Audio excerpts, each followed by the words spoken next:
if I have a popular beat that's leasing like crazy right now, it doesn't benefit me to sell you the exclusive unless I really hit you with a big price. And that's happened before. I'm just mad that Dame has not given me an invite. Dame has access. He's a gatekeeper now. And Gatekeeper. Notice how neither of us have access. What's going down? This is the Music Entrepreneur Club podcast. This is the pivotal moment, episode number 70. I don't honestly know the significance of 70, but Leaux Fi is on here to talk all about numerology. What's going down, sir? This is the Music Entrepreneur Club podcast, powered by BeatStars, beatstars.world. What's going on, guys? How you doing? Good. Dame is a little better because he's exclusive. What? That's a weird ass intro.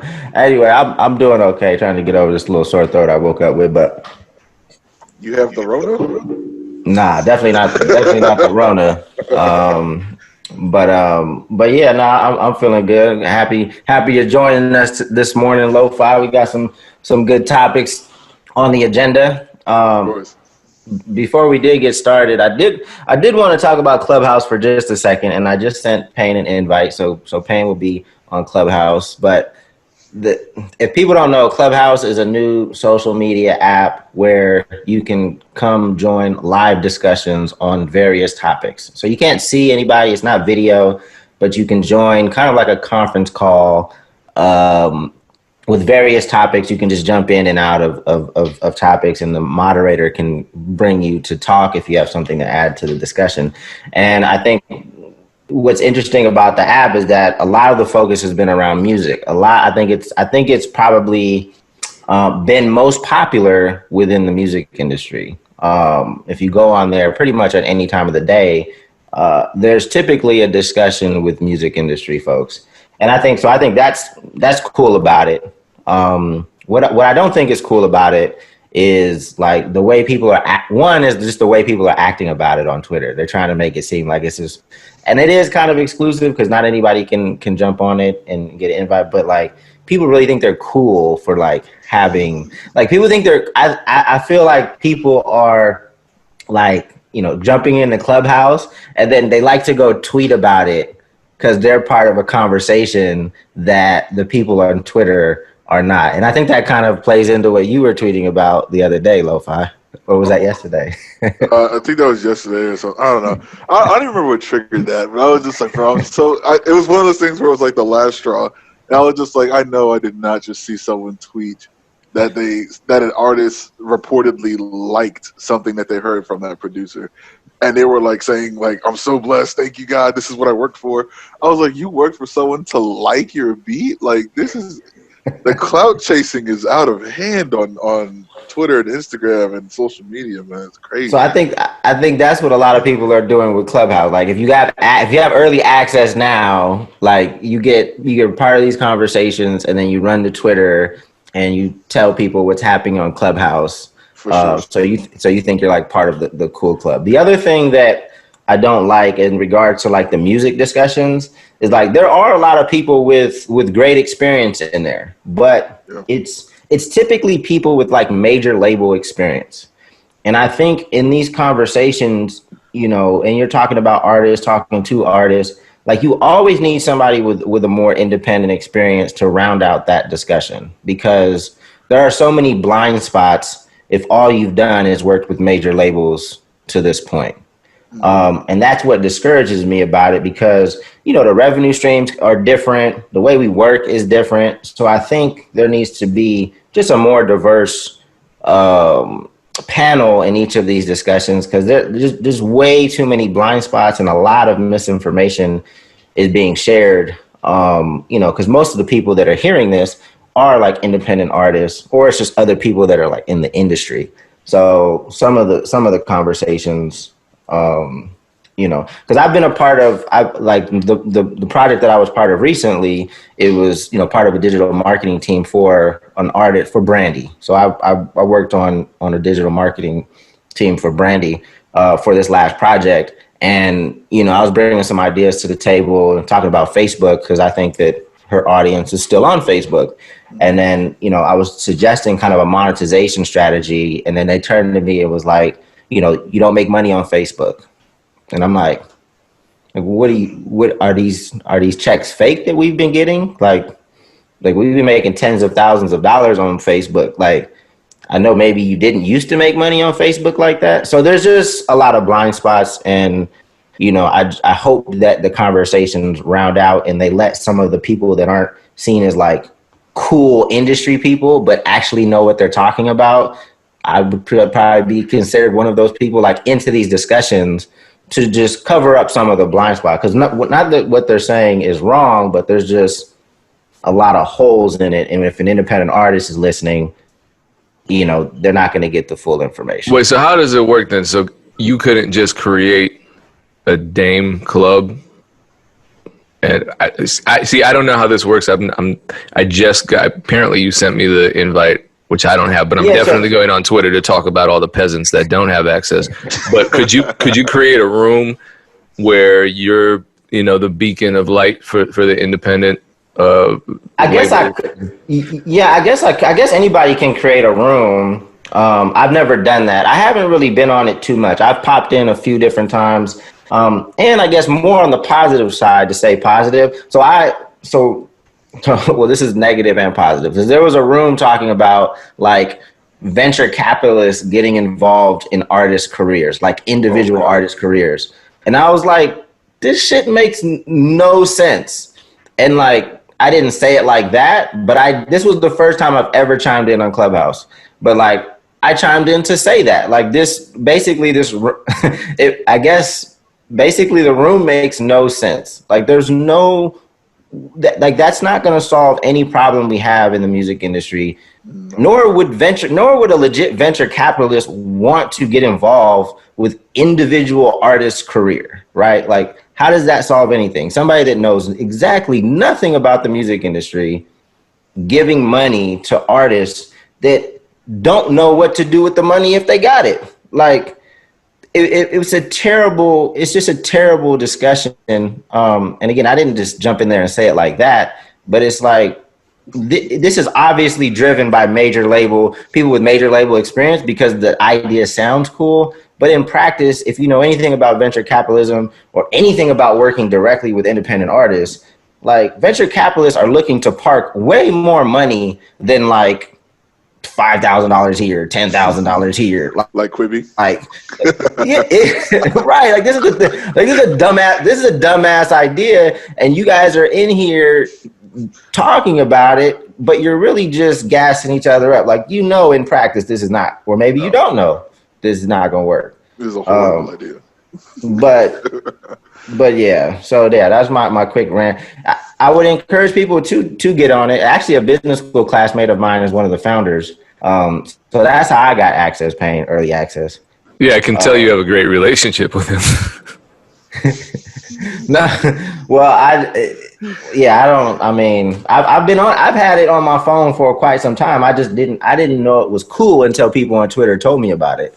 Like, so, but I did have some, actually somebody that heard me chime in on that discussion reached out to me, and we had a really good conversation yesterday just on Zoom. So it did lead to at least, me meeting, somebody that I think seems like a solid, smart individual. I think for networking early, like, there's some people on there that have some legit resumes.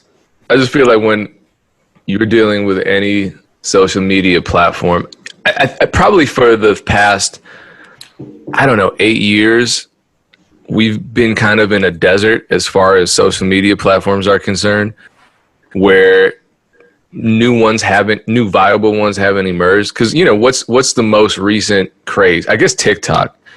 But it was Snapchat came and went. Yeah, I mean, it's still around, but that was a while ago, and I just feel that we haven't had a new sort of Facebook or Instagram other than TikTok. And even TikTok is so specific, and the format is so specific, whereas something like Instagram or Facebook is, as they call it, multi-surface, video consumption, text, DMs, video calls, reels, stories,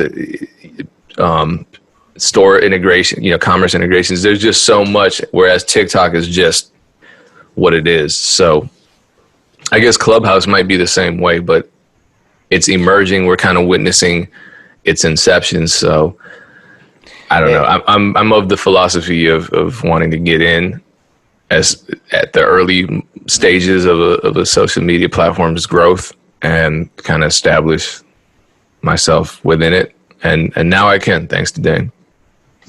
Well, it's not like, so I'm curious to see, just, sitting on the sidelines, like how it grows, because, obviously there's buzz around it. It's seen as like the cool club, but I'm sure that's not where they want to be. Like, they got to expand and get a lot bigger. So how does that change the experience, once you have the trolls coming in and people that are, just bombing rooms, like, or will people do that? Like, like you get on Twitter, and like, is audio, is that experience different, or are there going to be like controls in place to keep the experience positive or keep the conversations positive? So I'm super interested in kind of how it grows and what features they add to it, because it's pretty bare bones right now. It's rooms, you just pop in and out. Like, you can't even message anybody. You could put your contact information on your profile and you can email them, or but there's not even messaging capability on the app. Well, let's see how cool I feel once I'm in there. So you wanted to talk about negotiation and budgets. Yeah, so this came out of so we're working on a sketch comedy show, by just producing our own. And obviously, like, I've never, put together a budget or gone through the experience of putting together a sketch comedy show. So I started reaching out to like venues and just different players that we need. And like everybody was like, "What's your budget?" And I hate that question. I hate that question.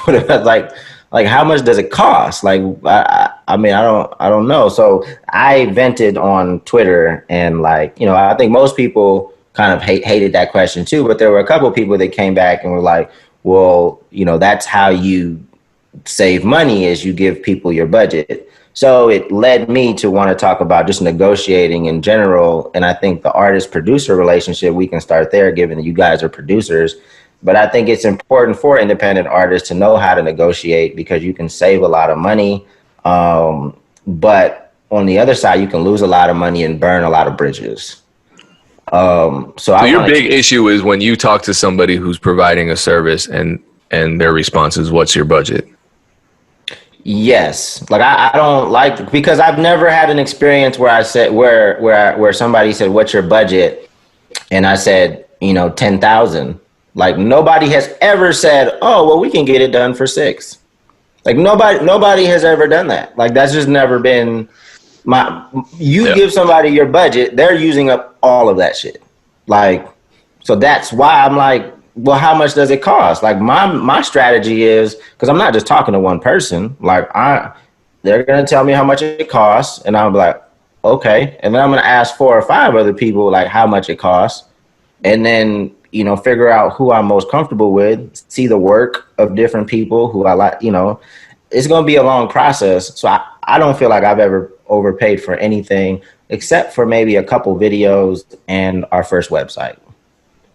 But for you guys, when artists reach out to you and they want an exclusive beat, like, how do you guys respond? And they say, how much? Like, what is an exclusive beat? How much does it cost to get an exclusive beat from Leaux Fi? Well, for me, the advice that was going around for years for producers is to ask that very same question of, what's your budget? And, I followed the advice because that's what everybody was listening to. And I realized that it never fucking worked. Like, whenever I would ask somebody what's their budget, they're going to lowball me, because everyone knows if you tell someone what your budget is, they're going to eat up the entire thing. So basically, what's your budget translates to what's the most you're willing to pay for this, right? And half the time that leads to me being disappointed or no response whatsoever. People will be like, oh, $100. you're going shopping for exclusive beats with $100, bro. Like, come on, man. So, you know, for me, like, I had to switch it up and just start telling them the truth. And honestly, my answer varies too. I think that's another reason why people say, what's your budget? Because it gives them the chance to, you know, it's like the saying, give them enough rope to hang themselves with. Like, if you are a producer who charges $500 for a beat, and then this person has been working with bigger producers, so they come to you and like, okay, how about 1,000? You're like, sure, yeah, I'll take that, because I would have never said 1,000, you know, talking to you. So a lot of times producers are hoping for that, but I think you charge what you're worth. And I charge based on relationship. Have I ever spoken to you? Have I recognized your name before? Like, I'm going to go look at this person's page and see, like, what do they sound like? Am I a fan of this person? Like, are they actually dope? If you're dope, I might cut that price down for you. If you're trash, I'm going to charge you through the nose. You know what I'm saying? Like, just flat out. So, I mean, for me, I start. If it's like an independent person, I'm going to start at 500. If it's somebody who's got some traction, we're in the thousands. But, I mean, I don't even really look for like the exclusive sales anymore, because if you get 10 exclusive inquiries, you'll probably land 2 or 3 of them, maybe. And for all of that work and the back and forth, and I get paid on Friday and all this other crap that they love to say, like, you could have sold an unlimited lease or something like that another 50 times if you had if you wanted to market that. So for me, go ahead.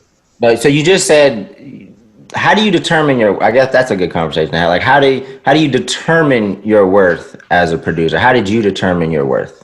Oh man, so I guess a clean way to say it is like a post. I can't remember who said it. Was it AO? Someone said it on Instagram, probably like a month ago. I saw where it says, "You're not just paying for this beat. You're paying for my time that I've invested into learning how to get this way. You're paying for my equipment that I've purchased over the years. You're paying for my expertise. It doesn't matter that I made the beat in 10, 15 minutes or a day. You're paying for the culmination of my knowledge. Just like you're not paying a pilot because he graduated yesterday. You're paying him for his expertise and how good he is at doing his job. So for me, I determine my value by, I've been making beats for X amount of years. I know, like, with confidence and certainty that I'm dope now. Like, it's not like I think I'm dope. Like, no, I know I'm good. Like, that's okay. That's confidence, right? So I'm confident in my product. You're going to have to pay for that. You're going to have to pay for my knowledge. You're going to have to pay for my expertise. And me, when I have somebody who buys something exclusive from me, I try to foster a relationship anyway, because that's the kind of customer I want to keep coming back to me. So I'm going to talk to them and say, like, hey, man, like, you bought the beat, sure. What's your plan for marketing this beat? What's your plan for getting this song out there instead of just buying an exclusive from me? Because it benefits me for him to do better, since he just took that beat off the market.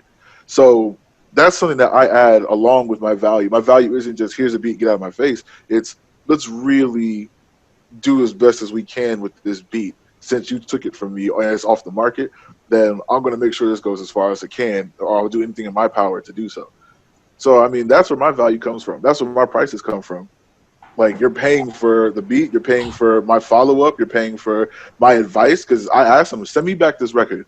If that record comes back whack, I'm going to be like, nope, that whole second verse needs to get scrubbed. Like, come on, bro, put your best foot forward. Like, that's what you're paying for me. And that's where my value comes from.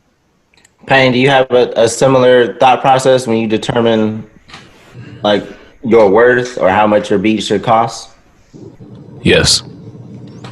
So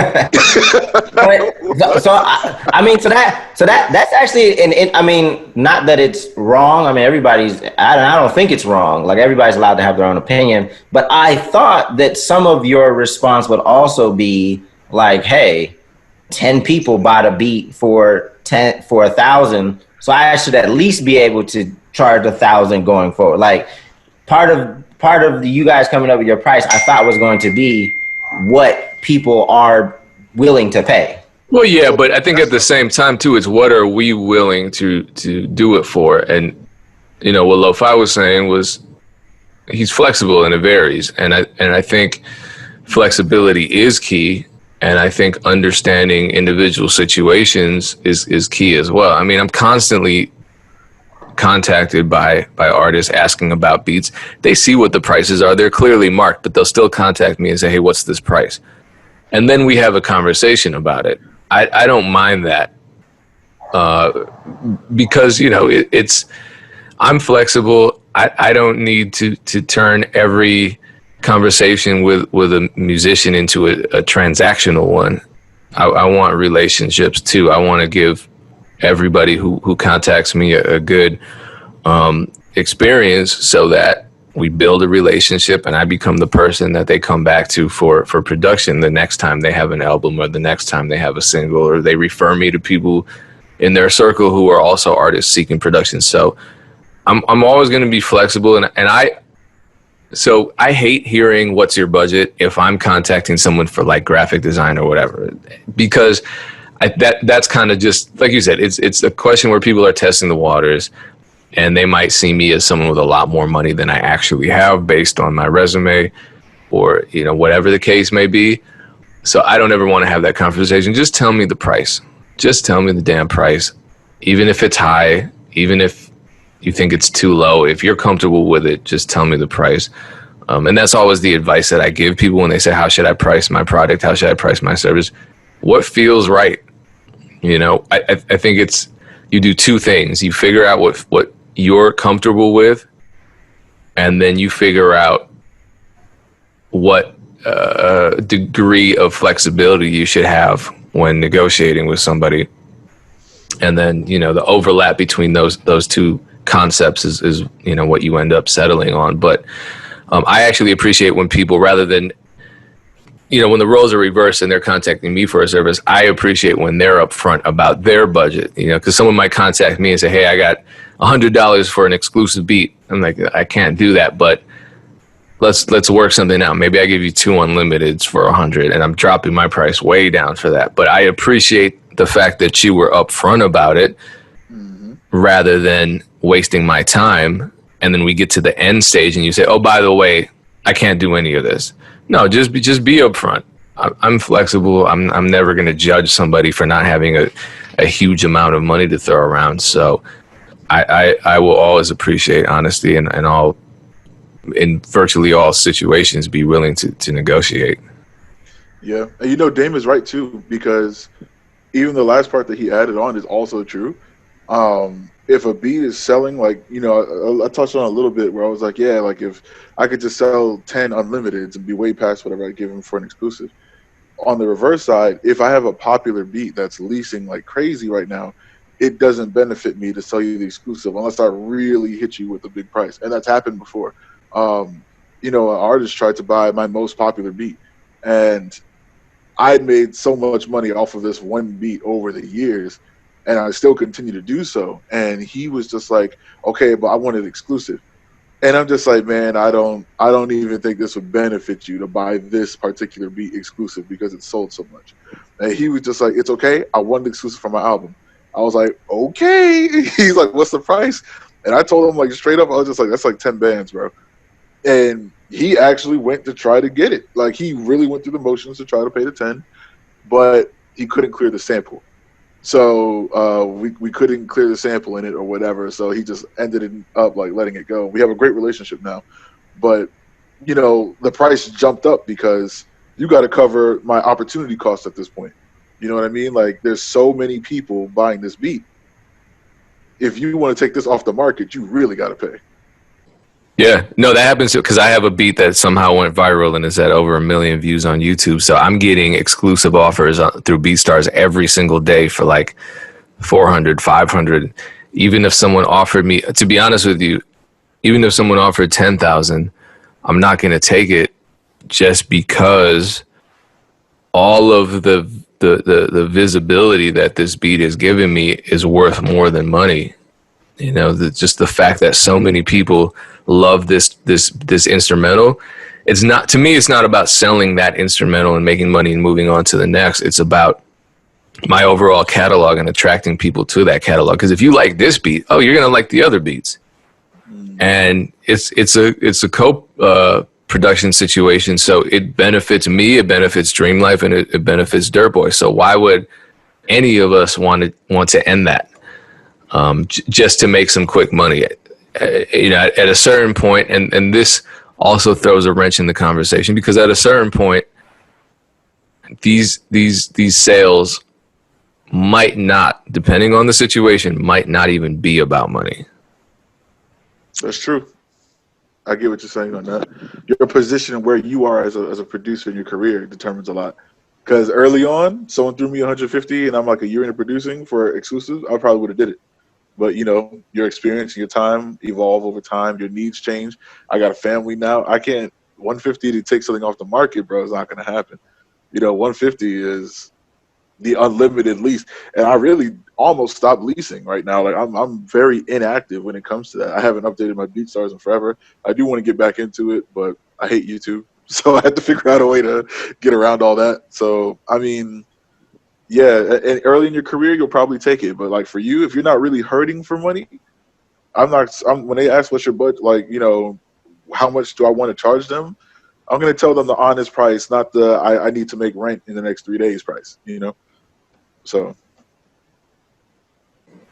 I think you're muted, Dame. Yeah, But you're muted.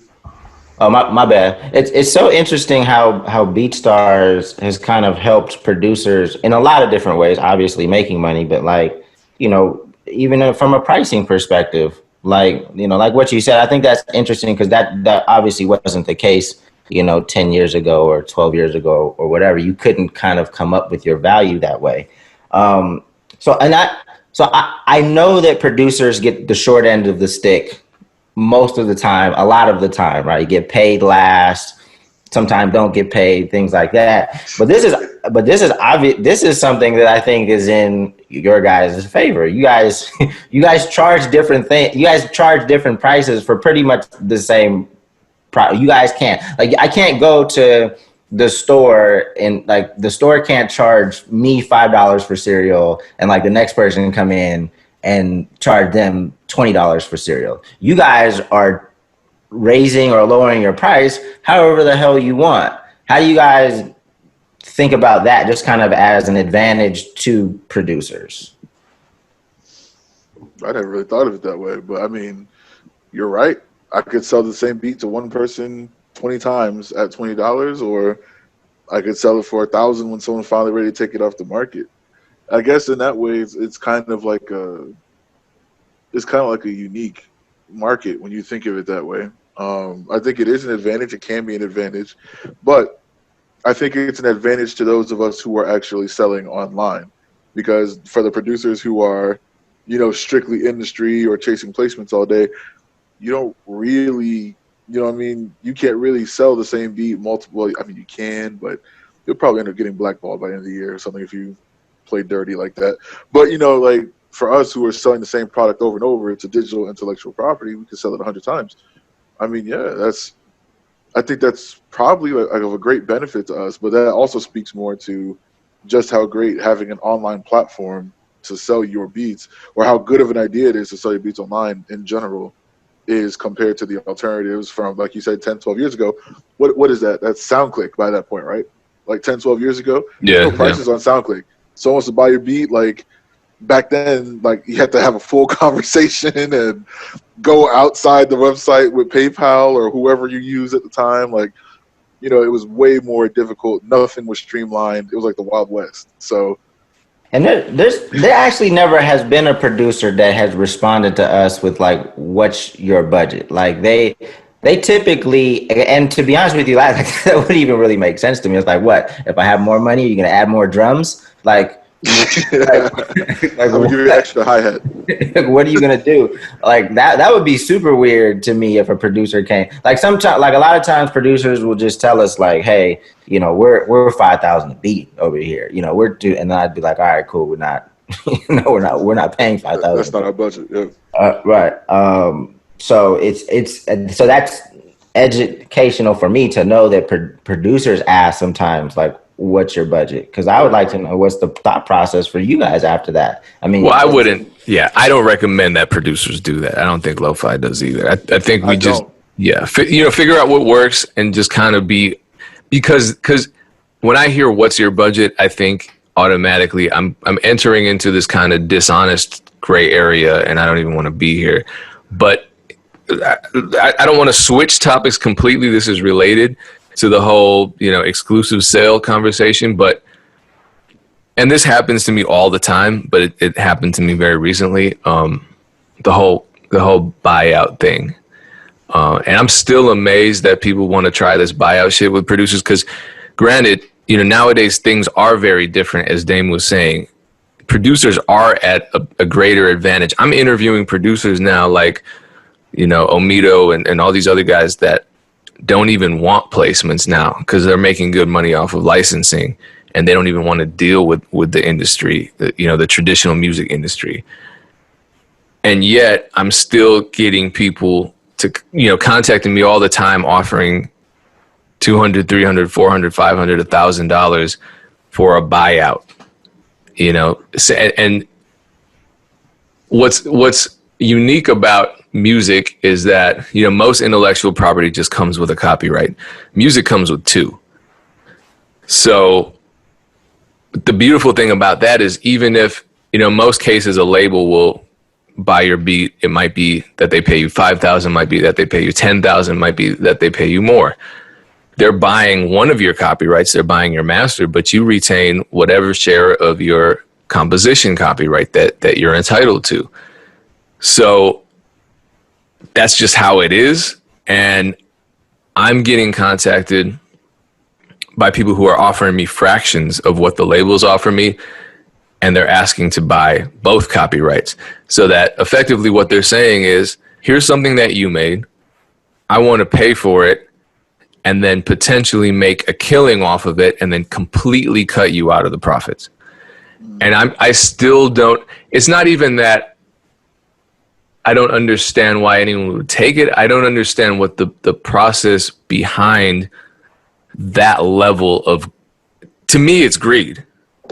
Well, so let me play devil's advocate. Although I've never tried to do this, but number one, I would ask you, like, does this person even know? Like, because I find that a lot of people that want to do that have no idea, like, about publishing or anything. Like, they just don't want to deal with the producer anymore. They just want everything to be there. It's not necessarily a greed thing. It's a lack of education thing, I think. I agree. There's a huge lack of education. You see it every day.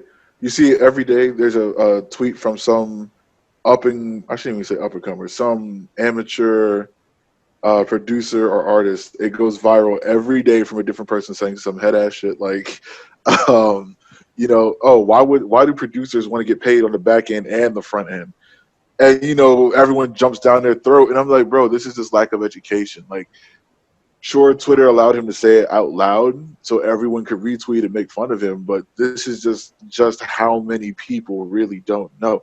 I think I put something on my story just last night on Instagram where a producer, one of these YouTube gurus, said something along the lines of, if the producer is not in the room with the artist and doesn't help them physically write the song, then they shouldn't get any songwriter credit or pub or anything like that.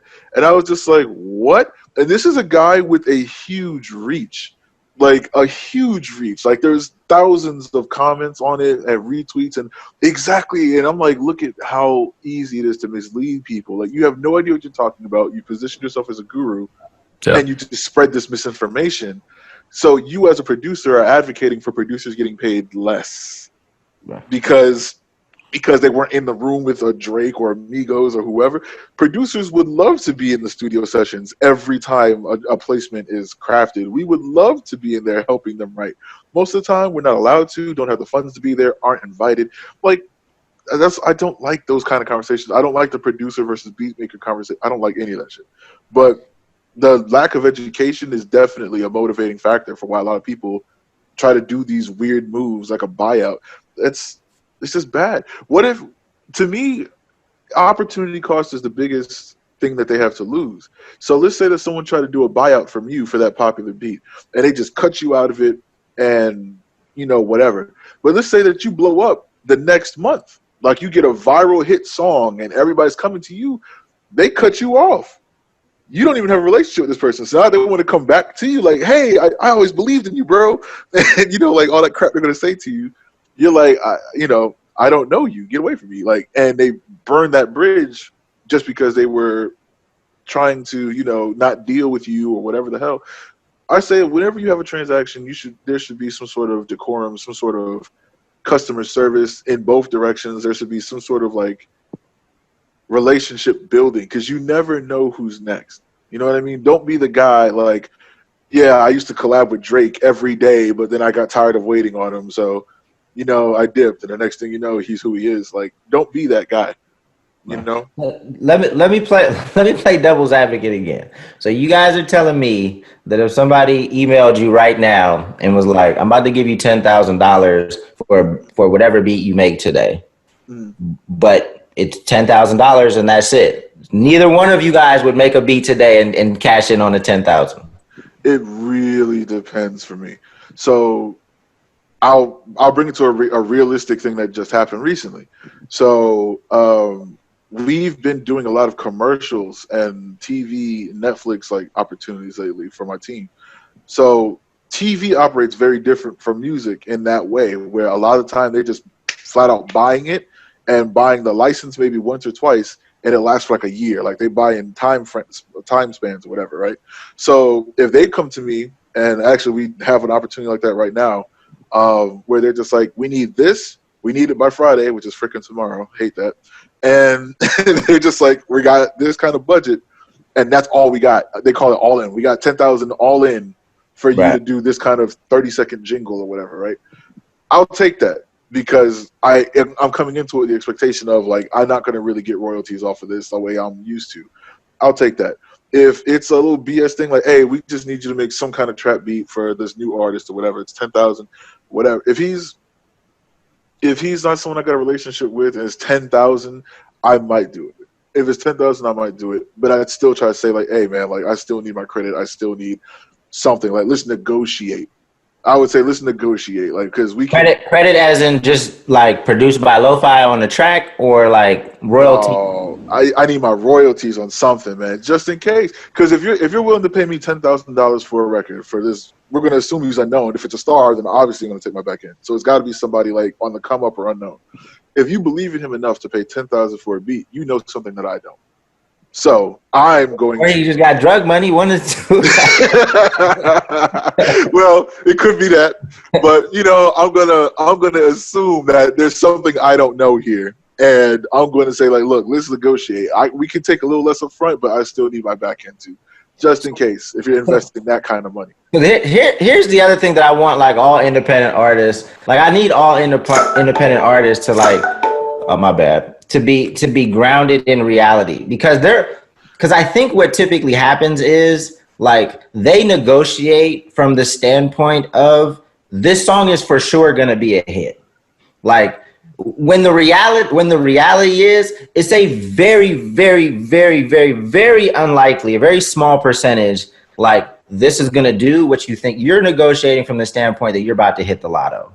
And that's just not, to me, like the right frame of reference for you to be negotiating. Like, because you saw on Baller Alert that this producer did something and got, you saw in social media that like these stories, and you use that to like negotiate where you are, and that kind of messes things up. Like I just see that too much. Well, that's why I see the whole beat licensing thing as a beautiful compromise, because producers are going to be much more flexible on that price. The recording artist that licenses a beat gets to do whatever they want with it, pretty much short of reselling it as though they made it. And say that they suddenly get a viral hit off that beat that they leased. You do that with me, and you come back to me and say, look, I just got 2 million views on YouTube. It's going crazy on TikTok. I feel like this should be my beat now. Like, okay, let's figure this out. Yep. I might not even ask for more money, because it's going to come. I want to be a part of this viral moment. Mm-hmm. And I want to continue to create more with this artist. So yeah, you might have only paid $79.99 for the beat initially. It's big now. It's in both of our interests to make sure that this momentum continues. What can I do to help that? How can we work together on this? And how are we going to, let's ensure that everybody is covered, and if you need me to take it off the market at that point, that's a real conversation that we need to have. And I understand that. But I mean, Payne, you're a good dude, and like, see, obviously, I'm looking at it from like a label perspective.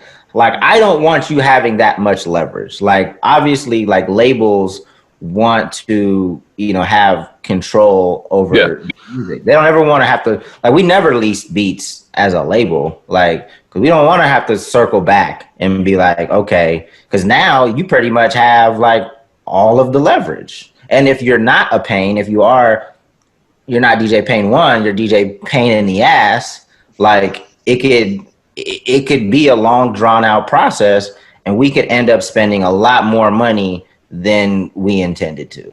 No, and I totally understand that. That's why number one, producers should stop being hard-headed assholes. But number two, at least in that scenario, if you're the recording artist and you're totally DIY, you're not signed to a label, and your song is blowing up and you still have the license agreement, you're covered. You're still making your money, whatever. You don't have too many limitations. But yeah, if a label does step in, they're not going to want to honor that lease agreement. They're going to want to buy it.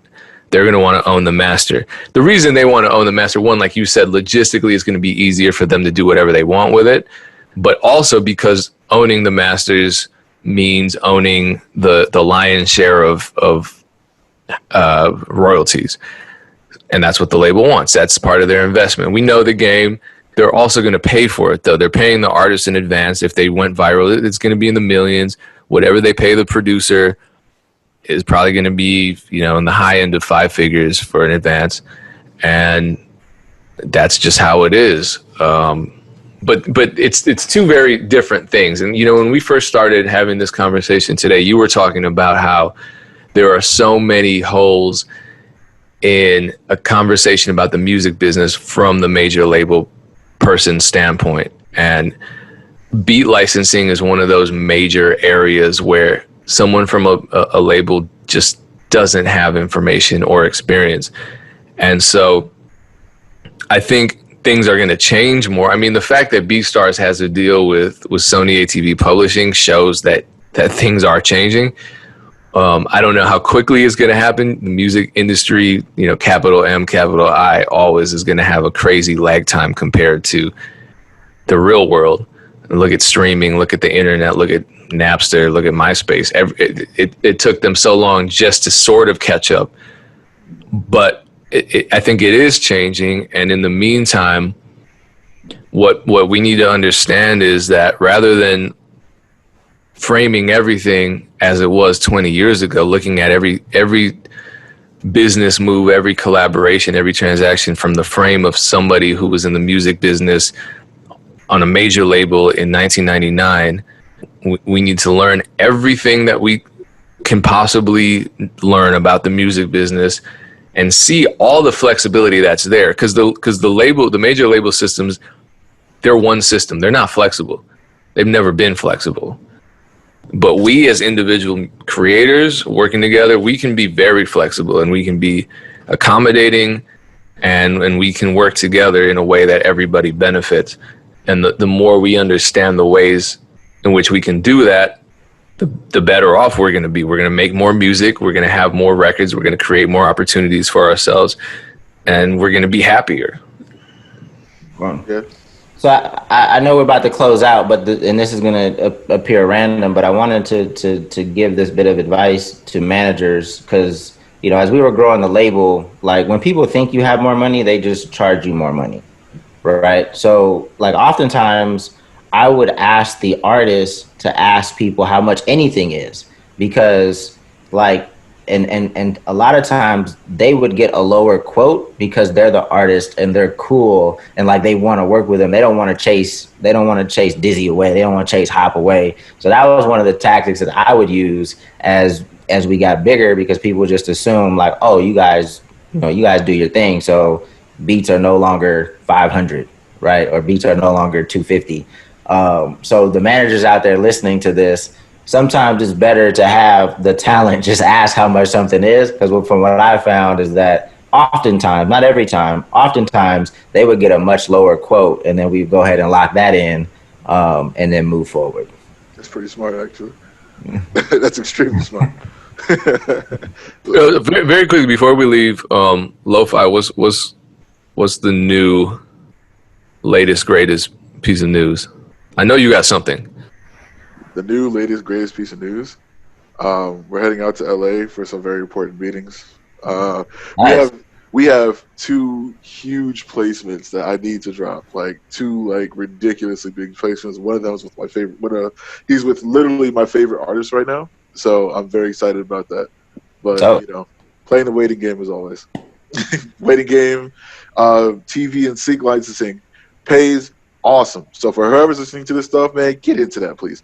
Like the first checks, like that we got, and it's faster. But the first checks that we got from the Biden commercial I did or whatever, like made me question why I produce music at all. I was just like, why am I in the music industry at all? When I had that same revelation, like as I'm starting to see like how much TV budgets are, like as I'm inching over into television and film, it's like, why did I ever get into music? Well, I just kind of like happenstance, like landed in music, but I also like your experience in music is gonna add tremendous value to what you start doing in television and film, so you gotta look at it that way too. But the money is so much crazier in television and film, so I look forward to inching over into that world and having some success. I will get very specific really quick. The very first opportunity after the commercial dropped or whatever that came to us was from Netflix.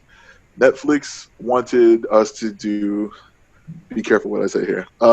They wanted us to do an ad for an upcoming show. Like, the little ads that play when you hover over a video on Netflix or whatever, like the little trailer starts playing. They want us to do that for an upcoming series. They have season 2 of a series. They had a very specific sound they wanted. It's a sound that I don't really do, but it was fun. I went and I knocked it out the park, bro. It's fire. So I did it. We put it together in literally one day because that industry moves very fast for no real reason whatsoever. I don't understand why. Like, we got the notice last night for opportunity to talk about earlier, and it's due tomorrow. Like, It's really fast. So I knocked it out in one day or whatever, and they were talking about $40,000 up front. 40 for a 1-minute song for an ad. So I was looking at that like, is this normal? And our manager is just like, yeah, man, like, Netflix throws the bag at people, TV, Fox, all these agencies, they have to spend this money, and they're under the impression that beats don't cost $150, they cost thousands. That's where they're coming into it. So please, guys, look into sync licensing, man. Like, really look into that. Like, it's definitely a game about who you know too. Like, you're not going to be able to just say like, I'm Metro Boomin, give me placements. Like, you're not going to be able to do that. You have to know TV producers and the decision makers, but once you do, that money's flowing. And if memory serves, there's a guy named Gummy Beats, I think, that makes I think he does like mostly all TV and sync licensing. He's got like 2,000 or something like that, sync placements or something like that. Go listen to him. Go look at what he's talking about if you want an introduction on that. Like, please, guys, look into that area of revenue. It is a lot. So that's my closing advice. Pay, you closing us out? Oh yeah, my bad. Yeah, so solitaire over there or something. What's going on? He was just thinking about the money. He was like, man, that is. Yeah, no, because I didn't get. I did a Netflix theme, and I definitely didn't get 40,000. But anyway. It's not just like, hey, Netflix. It's there's different budgets for different projects, and it's not like all the same. So yeah, it varies. For sure. Well, thanks, Dan. I'm gonna numb the pain of that with my Clubhouse invitation. Once again, this was the Music Entrepreneur Club. We're live on BeatStars Live, beatstars.world, beatstars.live every Monday and every Thursday at 3 p.m. Eastern Standard Time. It's a free music business mentorship program. Don't miss it. Shout out to Leaux Fi for being a part of today's episode. We appreciate it. Of course. There's a bunch of other producer-related stuff I wanted to rant about. So I guess we'll punt that over to next week. Dame, get ready for that. Nah, man, go on Clubhouse and just rant. What's the worst that could happen? I can't monetize that on my YouTube channel and bring more attention to the sessions, I guess. But maybe I can. We'll see. How did you send me the invitation? I'll talk to you about that later because I didn't. My phone didn't suddenly turned platinum and the Clubhouse logo didn't appear. I don't know actually how to cash in my my clout invite. But we'll be back next week, same time, same place. Peace, everyone. Peace.